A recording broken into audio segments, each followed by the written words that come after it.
If you think Joe Biden has failed in the border security, Mexico has failed even worse. Think about the concept of political asylum when your country of origin is Mexico, and they're filling out the papers and saying, well, if I go to Mexico, I will be beheaded by the cartels.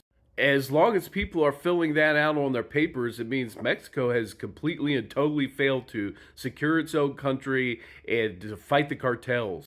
The United States has no option but to secure these border towns in the northern part of Mexico. Political asylum from Mexico shouldn't even be a thing.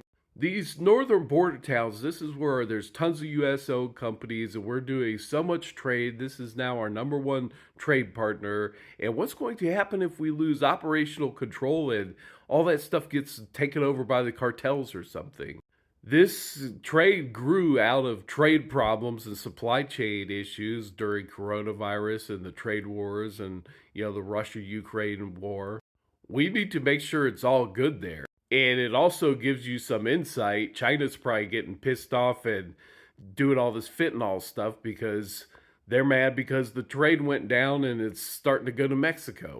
I wouldn't be surprised if they're the ones spreading the rumors that the border's open and supplying the cartels with armored vehicles.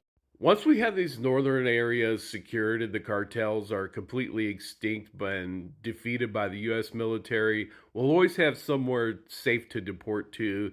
And, the option of seeking asylum from Mexico, that won't even be a thing. Once we get this started, we can focus on the beauty of Mexican infrastructure investment. And the beauty is the same thing as making all these products down there. Tons of cheap labor.